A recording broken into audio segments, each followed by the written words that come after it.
Thanks for coming. I'm Alejandro. I'm a postdoc at UCLA in the lab of Gavin Krugliak. And today I'm going to talk to you about how birds get tiny wings. Hopefully, if this works. Yep. So I will start just by acknowledging people.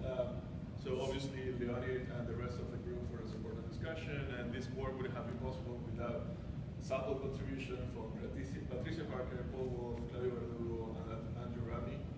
Functional studies were performed at UCLA with collaborator Karen Lyons and her postdoc Wei Wan, and funding of the Genomics Child's Fellowship. So this is a Galapagos Cormorant. So if you're wondering what are cormorants, cormorants are a large family of birds. There are over 40 different species all over the world, but this one is quite unique and obviously lives in the Galapagos Island. And the reason it's quite unique is because it lost the ability to fly. And it cannot fly because, well, it has very tiny wings, as you will see in a second. And it doesn't matter how hard they will try to do it, they will never lift off. And this is also the living proof that Darwin was human, because when Darwin visited the Galapagos Island, he completely missed these birds. Even though Darwin hypothesized about the origin of loss of flight and how that was very important for the theory of evolution, he completely missed his birds. So, everybody's human. And back to some graphics that we were looking before, looking at allometric relationship. So each of these dots is a different cormorant species. And you can see that this is very well established that there is an allometric relationship between the length of the body and the length of the wings. But the Galapagos Cormorant is a clear outlier of this allometric relationship by very far. So what I'm interested is not in how allometry is concerned, but actually how you break it.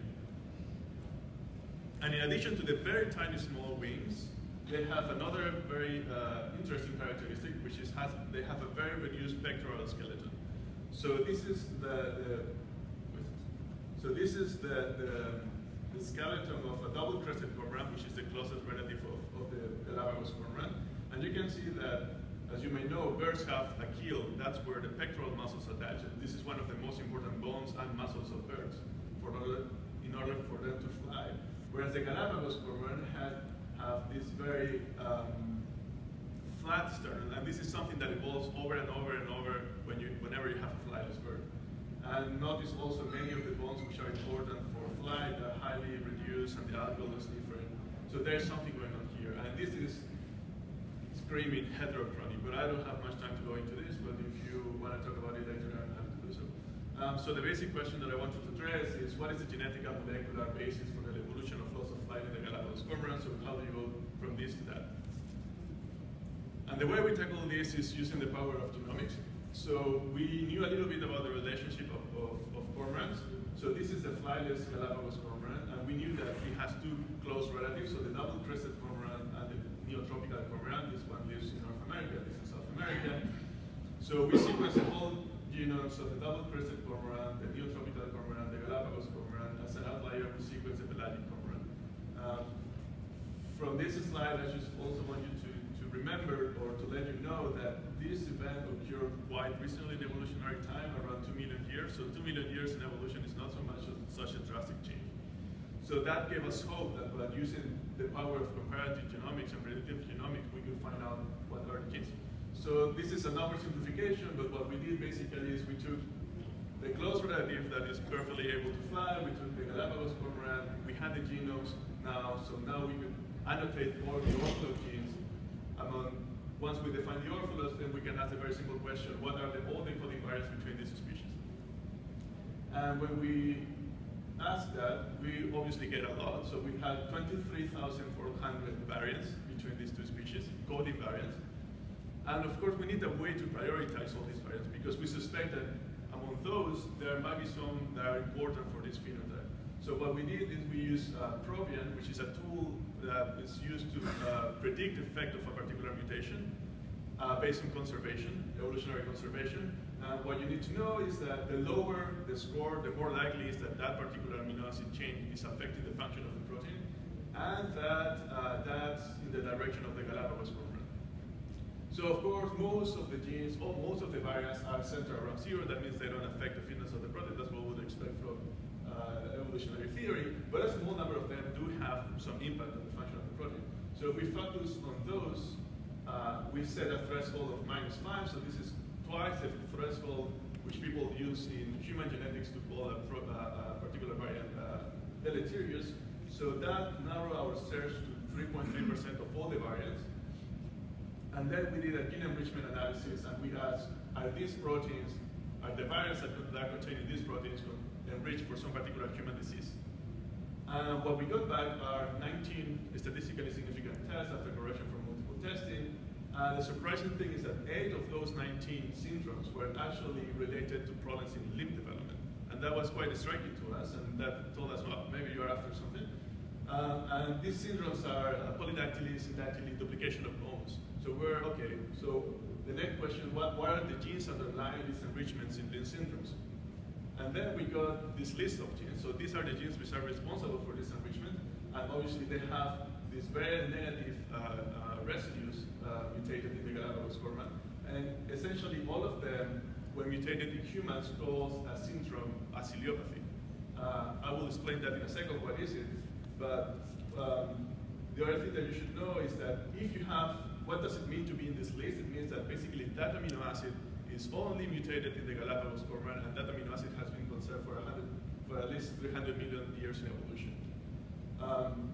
In addition, I did some selection analysis, and at least one of these genes, GLI2, which is a transcription factor essential for the hedgehog signaling pathway, is under positive selection. In addition to these cilia genes, I also retrieved some PCP genes, planar cell polarity, which is molecularly linked to the cilia pathway. But I'm not going to go too much into detail. So to summarize, all these human syndromes, what they call in humans is small limbs, polydactyly, and short ribs.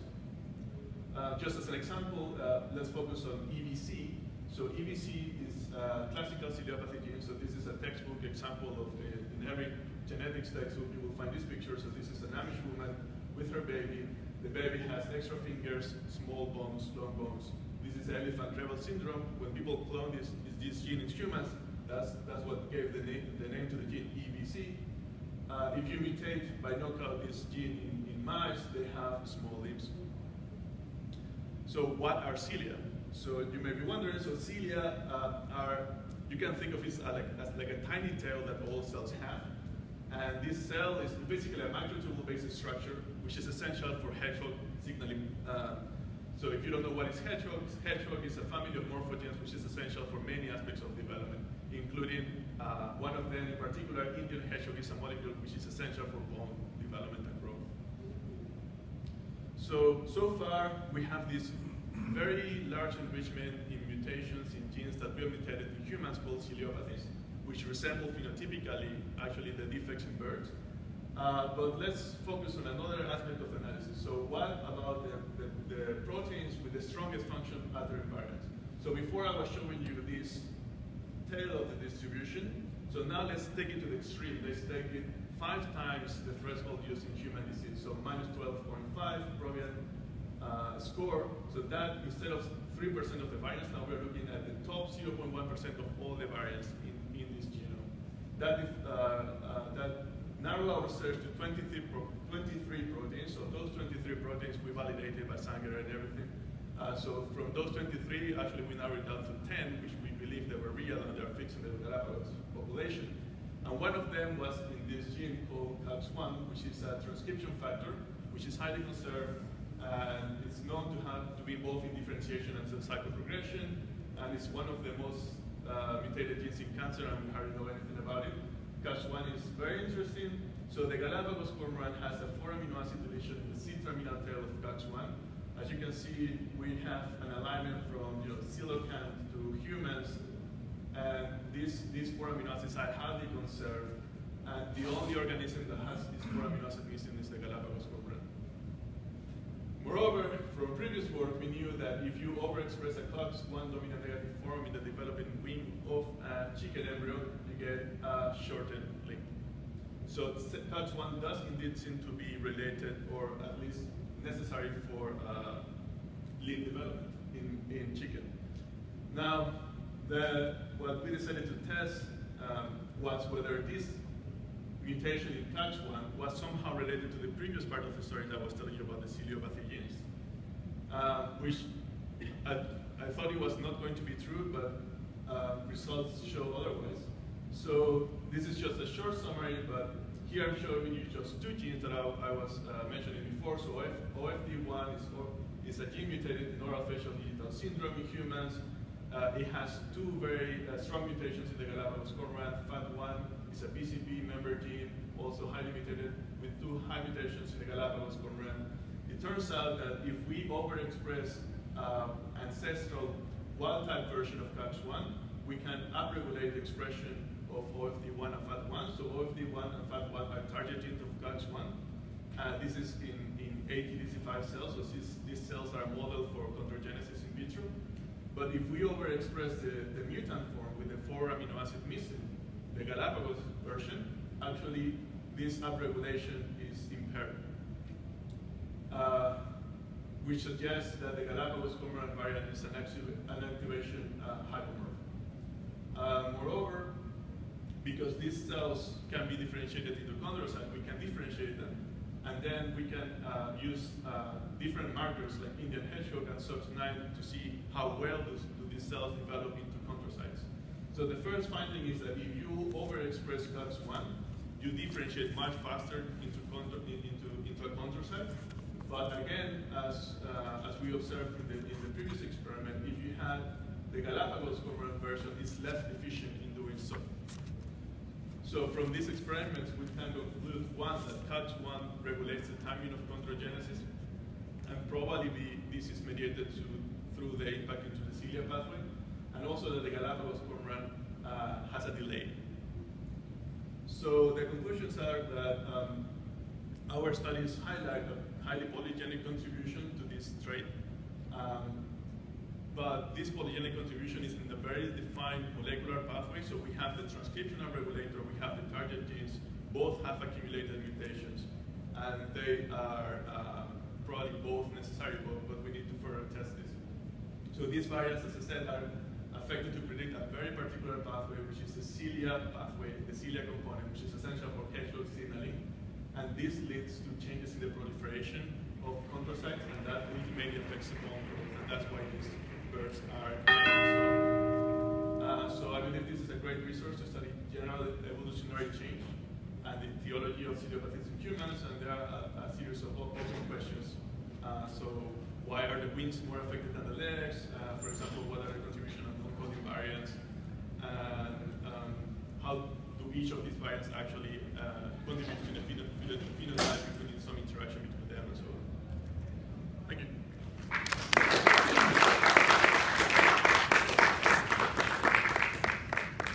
Do you have an example here where you've got multiple coding region changes responsible for a morphological mutation? Is that your basic argument?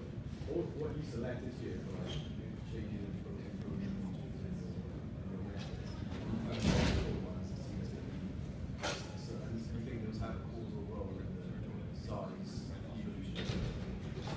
How do you think you get that like tissue specificity? Sorry, I cannot hear you. How do you think you get this tissue specificity of like potentially quite promiscuous transcription factors? Yeah, so I think there are some clues on that. One is that it's not that I'm saying non-coding variants don't have an impact, and I'm also doing some work on that. But I'll think it will be naive to think that everything is non-coding. So the other thing is that if you look at the development of birds, in particular these kind of birds, the last elements to ossify in birds and the ones that grow most after hatching are the wings and the pectoral skeleton. So you can think that all birds are flightless when they hatch, almost all birds. So basically, by arresting early development, that's what you're going to cause. You're always going to cause small wings and small pectoral skeleton. So that I think kind of explains what is happening. Also, it could be intrinsic differences